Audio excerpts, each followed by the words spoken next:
Ako sudca vám zo skúsenosti môžem povedať, že pred ctižiadostivých ľudí privyknutých na prelievanie krvi, najhroznejším druhom smrti je, keď ich povedzme zamurujeme, jesť a piť im nedáme, po našom povedané, keď na nich zabudneme. Ako to, pán Verbeci?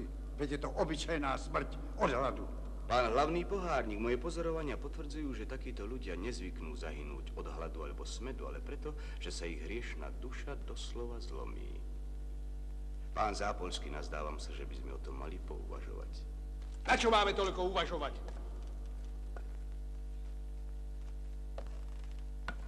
Smradľavý sedliak. Namýšľal si, že sa nám môže rovnať. Hneď a zaraz mu rozseknem hlavu. Nevyskakuj, Bátori.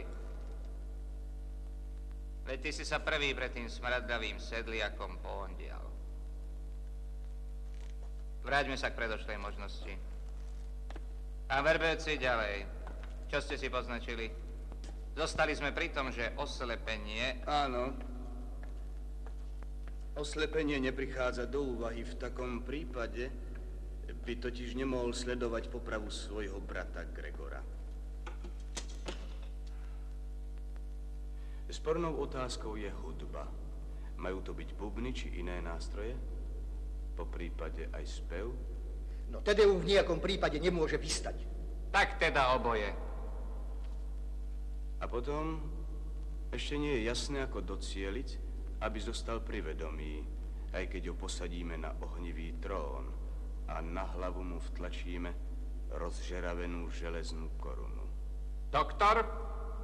Pán Zápolský, za dnešného stavu lekárskej vedy bol by priam zázrak, keby ten trón a spomínanú železnú korunu čo len niekoľkými vzdychmi mohol prežiť. Isté, vodou, octom, cesnakovou kašou, možno čo to docieliť. No príroda s ním aj tak rýchlo skončí.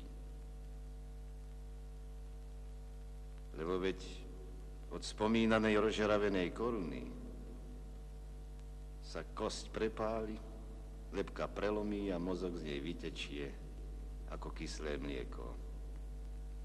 A vy, páni šľachtici, najlepšie viete, že pozemský život bez mozgu... Ďalej, Verbeci. Keď sa jeho mäso dostatočne upečie, treba ho dať zožrať jeho vlastným vojakom.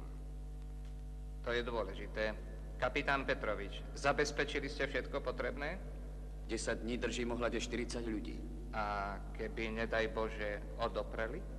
Tí prašivci by už požrali aj jeden druhého. A keby predsa? Bude po ruke bíkovec a rozžeravené kliešte. Ešte aj kosti mu obrizú. Ešte treba rozhodnúť, či pozveme kráľa a arcibiskupa Bakovca. Nie. Hoci tým dvom volom by to nezaškodilo. Povedal som nie. V tom prípade je potrebné, aby sme na brány väčších miest vyvesili telesné pozostatky obete. Do úvahy prichádza predovšetkým Budín, Segedín a Varadín. Doktor, čo o tom hovorí tradícia? Naši predkovia na to používali výlučne srdce, pečeň, pľúca, jazyk a tepny. Lenže dnes v Európe nastokávajú na oštep aj hlavy rebelov. Správne, aby spoznali previnilca. A čo so zajacami? Také množstvo ľudí je aj bez zbrane nebezpečné. Musia byť pritom. Nech sa v putách kochajú pohľadom na svojho vodcu. Pán Zápolský, ako sudca s vami úplne súhlasím. Ale ako váš osobný priateľ a ctiteľ, rád by som poznamenal, že ak bude obrad ozaj taký veľkolepý, bojím sa, že celé stáročia si budú na ňo spomínať. Preto to robíme, Verbeci. Nech spomínajú na víťazov.